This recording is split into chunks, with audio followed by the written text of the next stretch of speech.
আসসালামু আলাইকুম। আমি প্রফেসর শাহিন আক্তার বানু, দর্শন বিভাগ, ঢাকা কলেজ, ঢাকা। শিক্ষার্থীবৃন্দ, আশা রাখছি তোমরা যেখানেই আছো নিরাপদে আছো এবং ভালো আছো।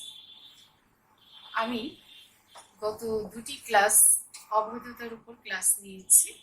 আজ অবৈধতা অংশের আরেকটি ক্লাস আলোচনা করছি। আমি থার্ড ইয়ার সিম্বলিক লজিকের উপর ক্লাস নিচ্ছি, সেটিতে তোমরা জানো।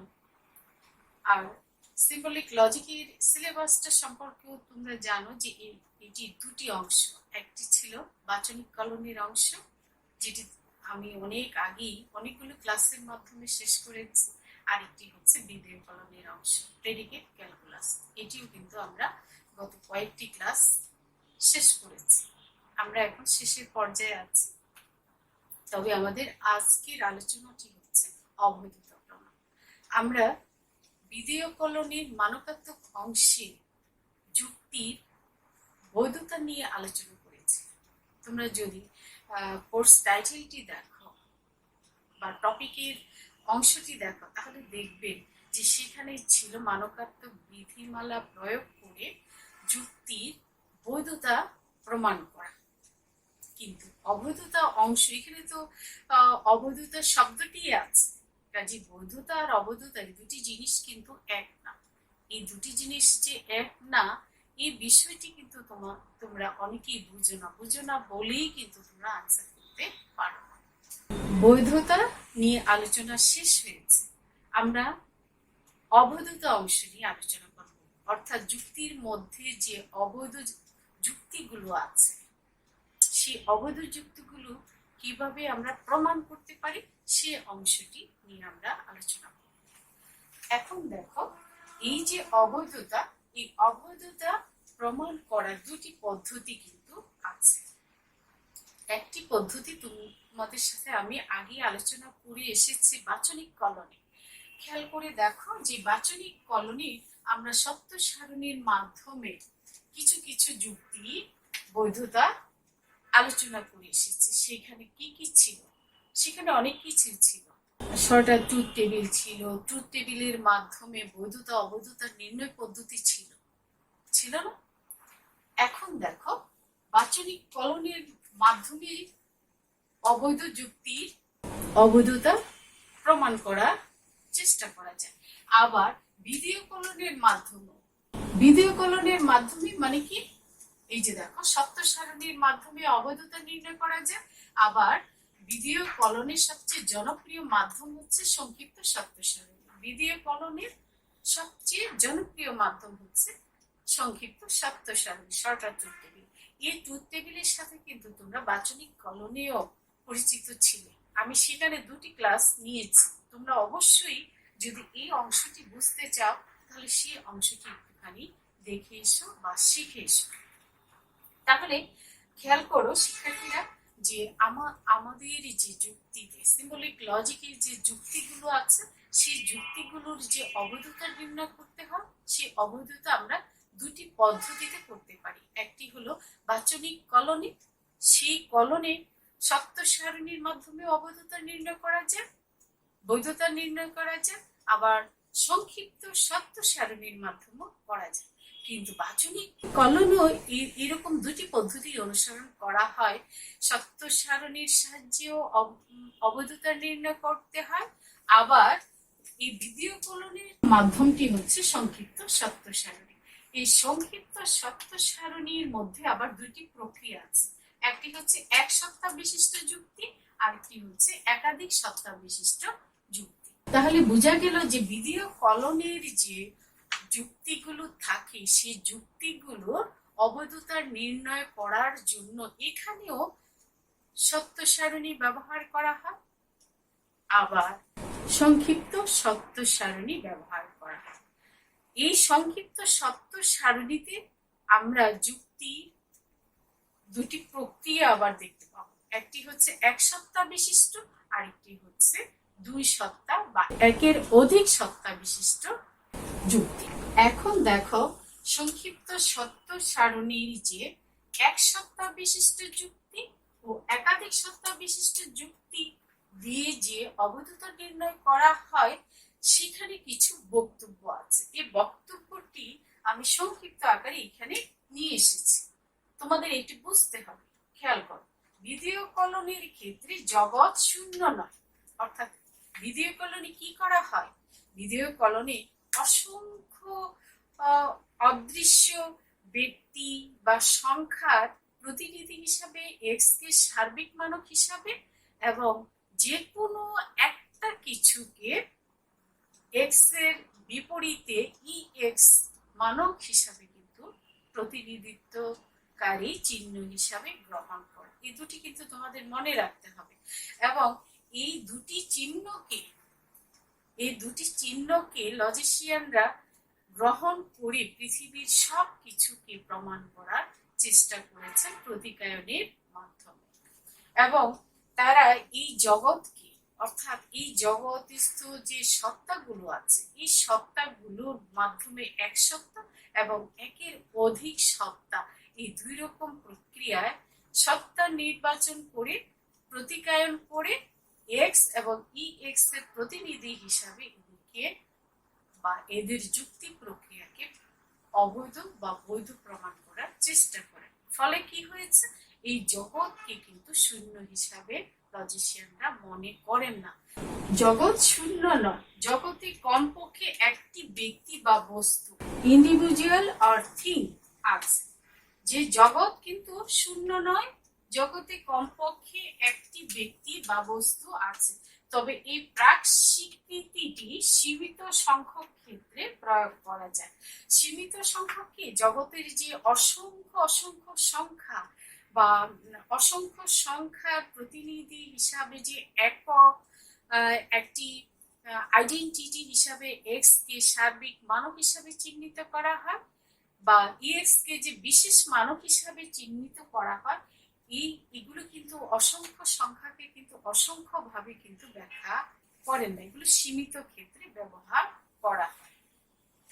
তবে এই প্রাক স্বীকৃতিটি সীমিত সংখ্যক ক্ষেত্রে প্রয়োগ করা যায়। উল্লেখ্য, জগতে একটি ব্যক্তি থাকলে মানকবদ্ধ সার্বিক বচন এক্স এবং অস্তিত্ব সূচক বা সত্তাবাচক বচনের ক্ষেত্রে কোনো পার্থক্য থাকে না। তবে দুই বা ততোধিক ক্ষেত্রে সার্বিক বচনটি এক্স হবে সমসংখ্যক বিশিষ্ট বচন দ্বারা গঠিত সংযোগী ডট বচনের সমমান, কিন্তু সত্তাবাচক বচনের ক্ষেত্রে বচনটি হবে সমসংখ্যক বিশিষ্ট বচন দ্বারা গঠিত বৈকল্পিক বা ভি বচনের সমমান। কেননা এক্ষেত্রে এই যে ভি বচনের ক্ষেত্রে দুটি বচন থেকে বিকল্প একটিকে বেছে নিতে হয়। এই কথা বোঝানোর জন্য তোমাদেরকে আরো একটু কথা বলে নিই। সেটি হচ্ছে যে তোমরা আগেই দেখেছো যে সার্বিক বচন থেকে কিভাবে এক্স কে আমরা ধরে নেওয়া হয় প্রাক স্বীকৃত কিছু যুক্তি হিসাবে বা ব্যক্তির প্রতিনিধি হিসাবে বা একটা কিছু, অন্তত একটা কিছুকে স্বীকৃতি হিসাবে যেমন এক্স কে নেওয়া হয় এবং অন্তত একটি কিছু অস্বীকৃতি হিসাবে কিন্তু নিগেশন হিসাবে আমরা কিছু প্রতিনিধিত্বকারী চিহ্ন গত কয়েকটি ক্লাসে আলোচনা করে এসেছি।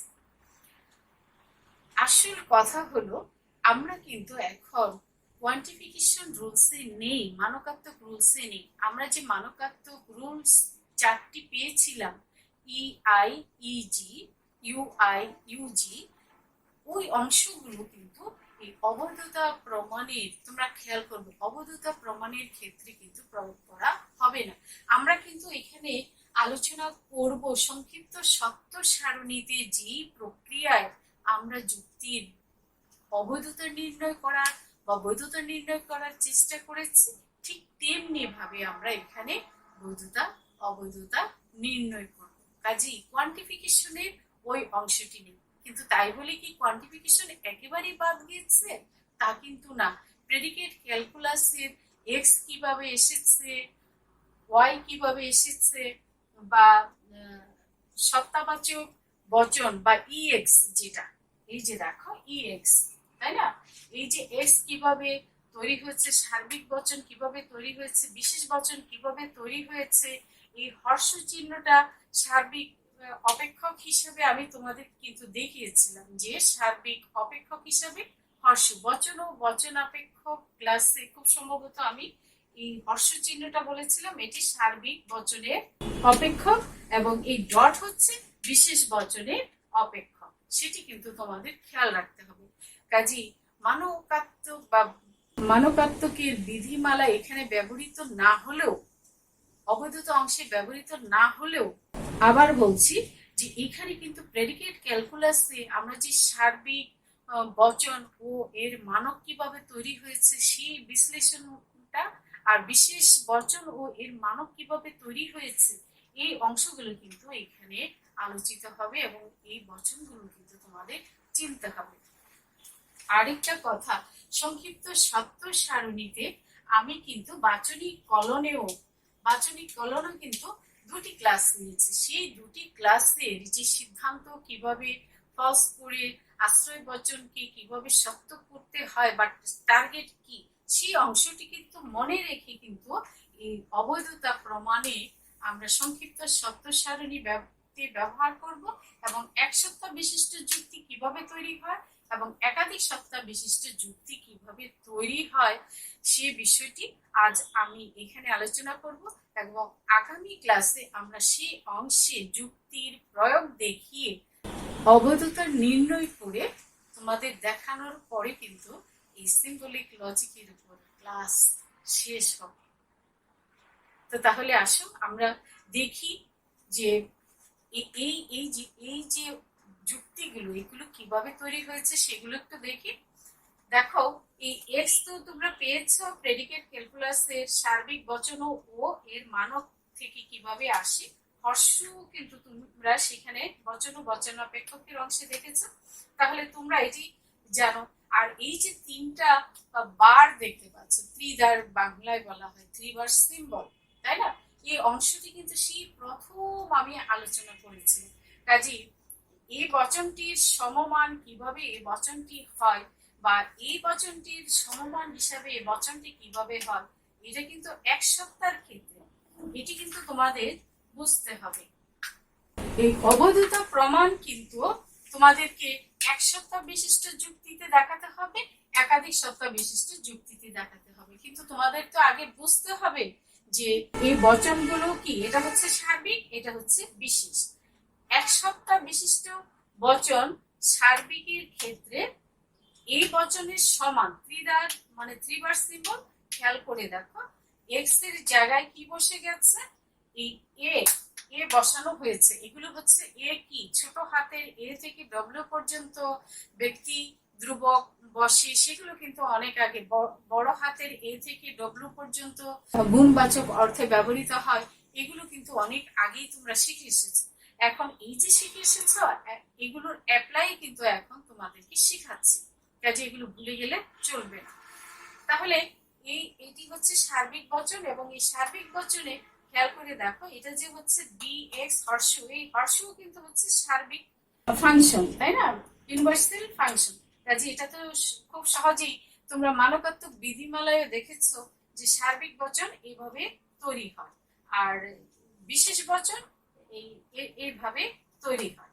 তাহলে সার্বিক বচনের এই বচনটি এক সত্তার ক্ষেত্রে, এক সত্তা কি, এই এক্স এর পরিবর্তে বিশিষ্ট ব্যক্তি বা বচনটি যদি ব্যক্তিবাচক হয়, ধ্রুবক হয়, তখন কিন্তু এ থেকে ডব্লিউ পর্যন্ত তোমরা বসাতে পারো। তার মানে এই বি এক্স হর্ষ ডিএক্স এর ত্রিবার সিম্বল বি এ হর্ষ ডি এ, এটা কিন্তু তুমি এই অংশটা যেরকম তার সমান কিন্তু এই অংশটা এক সত্তা, মানে এখানে এ একটি ব্যক্তিবাচক ধ্রুবক। খেয়াল করে দেখো এখন এটারই দুই সত্তার ক্ষেত্রে কি হয়, এই যে এক্স এর ক্ষেত্রে দুই সত্তার ক্ষেত্রে খেয়াল করবে যে এখানে দেখো দুই বা ততোধিক ক্ষেত্রে উপরের অংশ হচ্ছে যদি এক সত্তা হয় তাহলে কিন্তু কোনো সমস্যা পড়ে না। এখানে এক সত্তার ক্ষেত্রে এ বসেছে ব্যক্তি বাচক ধ্রুবক হিসাবে, এখানে অধ্রুবক এক্স এক্স এর জায়গায় এ এ বসেছে এবং ডট কিন্তু ঠিকই আছে, কারণ ই এক্স এর অপেক্ষক বিশেষ মানক তো ডট, আর সার্বিক বচনে অপেক্ষক কিন্তু হচ্ছে হর্ষ, কাজে হর্ষ তো থাকতেই হবে, এখানে হর্ষ থাকবে আর এখানে ডট থাকবে। আর সার্বিক বচনে যখন একাধিক সত্তা যুক্ত হয়, এটা তো এক সত্তা এ, সার্বিক বচনে যখন একাধিক সত্তা যুক্ত হয় তখন কিন্তু ডট চিহ্ন দ্বারা যুক্ত হয়। খেয়াল করে দেখো, এই যে এই অংশটাই এখানে কিন্তু ডট চিহ্ন দ্বারা আরেকটি সত্তা যুক্ত হয়েছে একই গুণের জায়গায়, বি বি হর্ষ ডি বি।